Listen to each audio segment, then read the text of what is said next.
All right, let's get right into it. The compact car market has a brand new player, and it is making some serious waves. It's the Kia K4. It's definitely here to shake things up, and today we're going to break down everything you need to know about it. But look, this is about more than just numbers on a spec sheet. The real question we're trying to answer is the K4 the right car for you? We're going to explore all the pros and the cons to help you figure that out. So, first things first, a little context. The K4 isn't just a new car, it's actually the replacement for the super popular Kia Forte. But Kia didn't just play it safe here. Nope. They've given this car a completely new, bold vision that's really meant to stand out from the pack. Okay, so let's start with the good stuff. What is the K4 doing right? Why is it getting so much attention? Let's dive into the key areas where this car really truly shines. Right off the bat, you just can't ignore the way this car looks. In a category that can be, let's face it, a little boring sometimes, the K4 shows up with these sharp lines, a really sleek profile. It almost looks like a fastback. Honestly, it looks way more expensive than it actually is. This is a car that wants to get noticed. And that modern vibe, it absolutely continues when you step inside. The K4's cabin is, I would argue, one of its biggest selling points. And it's all built around the tech. And what you get for the price here is just huge.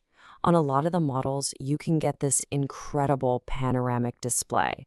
We're talking nearly 25 inches of screen real estate.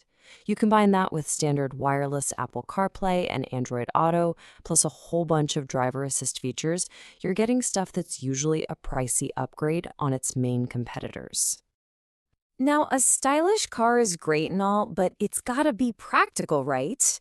And this is another area where the K4 really delivers, with a cabin that feels surprisingly big for a compact car. And this is a really big deal, especially if you ever have people in the back seat. The K4 has some of the best rear legroom in its class. So your friends are going to be a lot happier back there than they would be in, say, a Toyota Corolla. And on top of that, the trunk is bigger than average too, which just makes it so much more useful for day-to-day life. Okay, all of this leads us to something Kia is famous for, just giving you outstanding value for your money. And it's not just about the sticker price, it's about the entire package you're getting. And this number right here says it all. I mean, Kia's 10-year, 100,000-mile powertrain warranty is legendary, and for good reason. It just gives you a level of long-term confidence and peace of mind that almost nobody else in the industry can match. So here's the bottom line. The K4 starts at a really competitive price, and it comes packed with a ton of stuff right from the get-go. With its rivals, you often have to start climbing up the trim ladder and spending more money just to get the same features. On paper, the K4 just looks like a really smart buy. All right, that's a pretty strong case for the K4, but to really give you the full picture, we have to look at the other side of the coin. It's time to talk about the potential downsides and see where Kia had to make some compromises. And that's exactly it, right? No car can be the best at everything, especially when you're trying to hit a certain price point. So, what are you giving up to get all that amazing style and tech?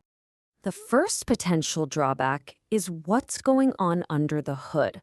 The K4 gives you a couple of engine options, but for some drivers, the performance might not quite be what they're hoping for.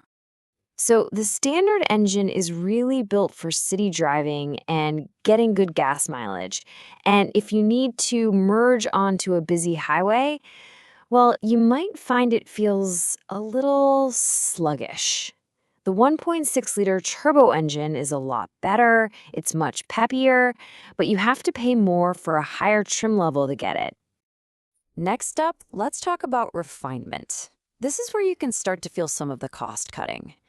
The K4 tends to let in a bit more road and wind noise on the highway than some of its rivals, like the Honda Civic, which is known for being really quiet. And while the tech is awesome, you will find some hard plastics in the cabin, and the seats, well, they might not be the most comfortable for a really long road trip. Now, what about gas mileage?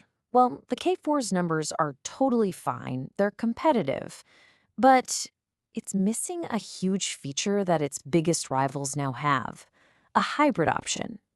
So if your number one goal is to squeeze every single mile out of a gallon of gas, then a dedicated hybrid like the Corolla is going to have a clear advantage. And finally, there are a couple of unknowns to consider. That really bold styling, a lot of people love it, but some find it a bit too much, maybe a little polarizing. It might not be your cup of tea. And maybe more importantly, since the K4 is brand new, it just doesn't have that decades-long, proven track record for reliability that you get with a name like Civic or Corolla. So we've laid out the good, we've laid out the bad. Let's put it all together and figure out where the Kia K4 really stands so you can make your decision. It really boils down to this. The K4 is an absolutely fantastic pick if what you care about most is killer modern style, incredible tech for your money, and a ton of space. But you should probably think twice if your top priorities are a sporty driving feel, getting the absolute best gas mileage possible, or that peace of mind that comes from a model with a long proven history of reliability. And that's the fundamental choice here. Are you pulled in by that fresh, new car smell of amazing style and cutting-edge tech?